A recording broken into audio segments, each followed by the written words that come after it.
নমস্কার বন্ধুরা, ঘরকন্যা মৃদুলার নতুন আরও একটি ব্লগে আপনাদের সবাইকে স্বাগত জানাচ্ছি।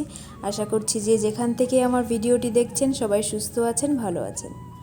সকালবেলা ঘুম থেকে উঠেই চা বসিয়ে দিয়েছি কারিগরদের চায়ের জন্য। তো চাটা করে দেবো। আজকে আবার আমাদের মিস্ত্রি এসেছে। আমাদের মিস্ত্রি বলতে বাবার অনেক দিনের আর কি একটা ইচ্ছা, মানে ছোট্ট ইচ্ছায় বললে চলে, সেটা আজকে পূরণ করার চেষ্টা করছে। তো সেটা বাবার নিজের উদ্যোগেই করছে আর কি। আমাদের যে গেটটা ছিল সেই গেটটা একটু পাথর বসাচ্ছে। অনেক দিনের ইচ্ছা ছিল বাবার ওই গেটটা একটু পাথর বসিয়ে সুন্দর করে রাধাকৃষ্ণের ছবি তোমার আর আমাদের সবার বাড়িতে, মানে আমরা কজন আছি তাদের নাম, নেম প্লেট, এগুলো একটু বসানোর ইচ্ছা ছিল। তো সেই ইচ্ছাটাই আর কি পূরণ হচ্ছে। তার জন্যই আর কি পাথরের মিস্ত্রিরা বাড়িতে এসেছে। তো আমি দেখাবো যে কি কাজ করছে, কিভাবে কি ডিজাইন করছে সবই দেখাবো।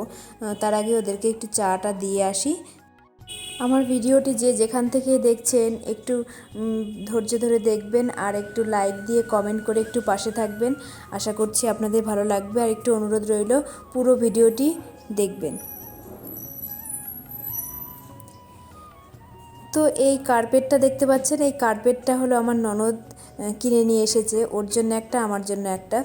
তো আমার খুব ভালো লাগে এই কার্পেটগুলো। তো ও একটা দিয়ে গেছে আমাকে আর ও একটা নিজে নিয়ে গেছে। কিন্তু এই কার্পেটটা না একটু ছোট হয়ে গেছে, কেননা কার্পেটটা একটু বড় হলে পরে ক্যামেরাতে পুরো কভার আসতো, সেটা তো আর হচ্ছে না, একটু ছোটই হচ্ছে। তো দেখতে কেমন লাগছে ঠিক আমি বলতে পারছি না, মানে আপনারা সব বলবেন কেমন লাগছে। তো রাখারও সেরকম সাজিয়ে রাখারও জায়গা পাচ্ছি না, বুঝতে পারছি না কোথায় রাখবো।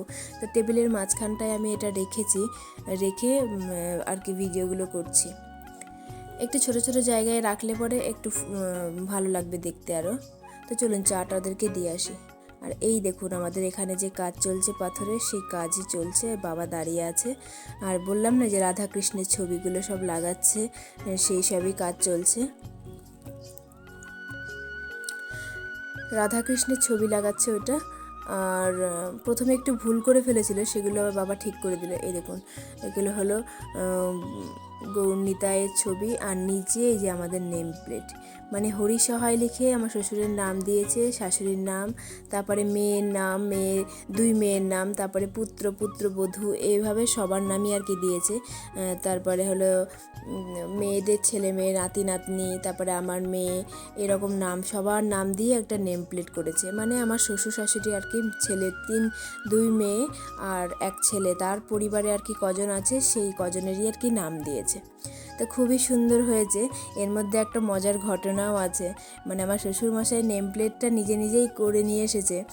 তো সবাই দেখে বলছে, মা সবার নামই দিলে, এবার জামাইদের নামটাই বাদ চলে গেল, জামাইগুলোরও তো নাম দেওয়া উচিত ছিল। তো এই নিয়ে একটু মজাও হচ্ছে, একটু হাসাচ্ছে, মানে হাসিও পাচ্ছে যে সবাই বলছে এসে যে জামাইগুলোই তাহলে বাদ চলে গেল, মেয়েগুলো থাকলো, নাতি নাতনি সবাই থাকলো, জামাই দুটো বাদ গেল। তো ওখান থেকে কাজ চলছে, চলুক, আমি এদিকে রান্না বসিয়ে দিচ্ছি। অনেকটাই লেট হয়ে গেছে, কারণ চাটা দিয়ে এদিকে মেয়ের স্কুলও খুলে গেছে, মেয়েকে স্কুলেও পাঠিয়ে দিয়েছি, তারপরে গিয়ে রান্না বসাচ্ছি।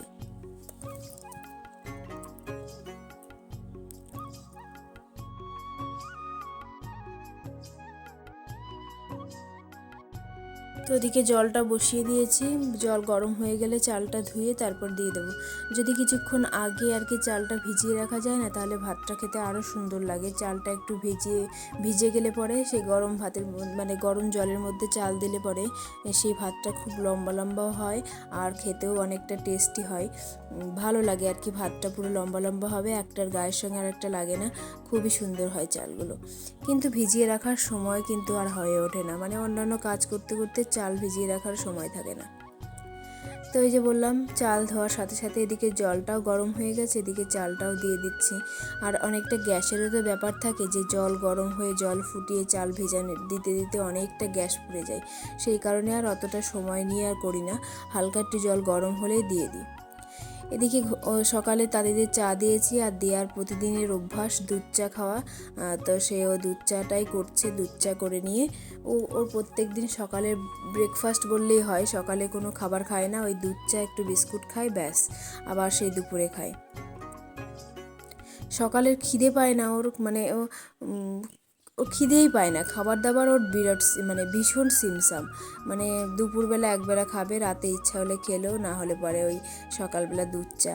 আসলে এই চা খেলে পরেই সব খিদে টিদে আর কি মরে যায়, মানে খাবার প্রতি অতটা ইচ্ছা থাকে না। তো সেই অভ্যাসটাই আর কি ওর হয়ে গেছে। তো প্রত্যেকটা আলু কাটছি, আলুর ভেতরে নষ্ট, মানে চন্দ্রমুখী আলুই কিন্তু নিয়ে এসেছে, তার মধ্যেও যে এরকম খারাপ হতে পারে সেটা ভাবাই যায় না। আলুগুলো যে কটা আলু কেটেছি সে কটাই খারাপ হয়ে যাচ্ছে, তো বেছে টেছে দিচ্ছি আর কি। এখন তো আলুর দাম প্রচুর, সব ফেলে দিলে তো হবে না, তা ভাবলাম যে একটু আলু ভাতে দেব, ডাল করব সকালবেলা। আর চুনো মাছ আছে ফ্রিজে কটা, একটু মূলো চচ্চড়ি করবো, মানে ফুলকপির ডাঁটি আছে, ফুলকপির ডাঁটি দিয়ে একটু সিদ্ধ করে আলু বেগুন মূলো এইসব দিয়ে চুনো মাছ দিয়ে একটু চচ্চড়ি করব। আর ভেবেছি আমার মেয়ে একটু পেঁয়াজি খেতে খুবই ভালোবাসে, ওর জন্য একটু পেঁয়াজি ভাজবো। আজকে মাছ টাছ কিছু নিয়ে আসিনি, ফ্রিজে চুনো মাছ ছিল, সেই চুনো মাছ কটা আর ডাল করব। খাওয়া দাওয়া অনেক কদিন বেশ রিচ খাবার খাওয়া হয়ে গেছে, এখন একটু হালকা খাবার খেতে ইচ্ছা করছে। তাই আমিও বলেছিলাম যে তুমি মাছ আর এনো না, বাড়িতে ডাল আছে, ডালই করব। প্রত্যেক দিন মাছ খেতে কি আর ভালো লাগে বলুন। তো ওদিকে আমার ভাতও ফুটে গেছে, এদিকে ডাল সিদ্ধ করতে দিয়েছিলাম, ডালও সিদ্ধ হয়ে গেছে। আজকে বড় ননদও আছে, বড় ননদ চলে যাবে আর কি, তা হালকা ফুলকাই খেয়ে আর কি যাবে, কদিন খুবই রিচ খাবার খাওয়া হয়ে গেছে, সেই কারণে ভাবলাম আজকে একটু হালকা ফুলকাই করি। প্রত্যেক দিন তো আর রিচ খাবার খেতে ভালো লাগে না। আর আমার মেয়ে একটু মাছ ছাড়া খেতে অসুবিধা হয়, তবে কি ওর হলো যা দেবো তাই খেয়ে নেবে। মানে ওর খাবার সমস্যা বলতে একটু গিলে খায়, চিবিয়ে খায় না। আবার হয়তো বুঝে গেলে পরে যে আমি ডাল দিয়ে খাবো না, মানে না বুঝিয়ে খাওয়ানো আর কি, যে ডাল দিয়ে খাচ্ছে, ডাল দেখলেই ও ডাল খেতে চায় না, এই হলো ওর সমস্যা। অনেক বাচ্চারা আছে ডাল পছন্দ করে, কিন্তু আমার মেয়ে আবার উল্টো, একটু মাছ টাছ হলে পছন্দ করে, আর মাংস পছন্দ করে, কিন্তু এই ডাল সবজি এগুলো পছন্দ করে না। আমি এই ভাতের সঙ্গে মিশিয়ে মিশিয়ে মানে খাইয়ে দিই আর কি। তো ডালের দিকে জলও দিয়ে দিলাম, ডালটা ফুটতে থাকুক, ভাতটা উপর দিয়ে দিয়েছি। আর বাদ বাকি এই যে আমি যে প্রেশার কুকারে বসালাম না, যে বললাম যে ফুলকপির ডাঁটি দেবো, ফুলকপির ডাঁটি এখন খেতে বেশ ভালোই লাগে। কে খায় কি না আমি জানি না, কিন্তু আমরা খেয়েছি, আমাদের খুব ভালো লাগে। ফুলকপির ডাঁটিগুলো একদম জিরি করে কেটে নিয়ে প্রেশারে একটু সিটি মেরে দিয়ে একদম গলে যায়, সেগুলো ছেঁকে রাখি, ছেঁকে রেখে তারপরে তোমার মূলো আলু বেগুন এগুলো সব দিয়ে একটু কষিয়ে, তারপরে ফুলকপির ডাঁটি দিয়ে সর্ষে লঙ্কা বেটে একটু পেঁয়াজ দিয়ে আর চুনো মাছ দিয়ে, যে যেরকম পারে, চুনো মাছ হোক কিংবা তোমার চিংড়ি মাছ হোক, এগুলো শুধু ভালো লাগে, তবে একটু মাছ দিলে তার স্বাদটা একটু বেশি হয়। তো ওদিকে রান্নাটা দেখাতে পারলাম না, কারণ ভিডিও করার সময় আর হয়ে ওঠেনি আর কি। আর তার থেকে বড় কথা, আমার মেয়ে স্কুল থেকে চলে আসলে একটু ফোন দেখার বায়না আছে, ওই ফোনটা নিয়ে চলে যায়, আমি আর ক্যামেরা করতে পারি না। এই যে ওখানে চচ্চড়ি হচ্ছে আর এদিকে পেঁয়াজি ভাজছি। আজকে রান্না একদম সিম্পল, তবে কদিন খুব রিচ খাবার খাওয়া হয়ে গেছে, এই খাবারটাই যেন খুবই সুন্দর লাগবে এরকম। আর আমার মেয়ের পেঁয়াজি তো একদম ফেভারিট, ওর কোনো অসুবিধাই হবে না। এই যে দুপুরের মেনু হলো মূলো চচ্চড়ি, আর হলো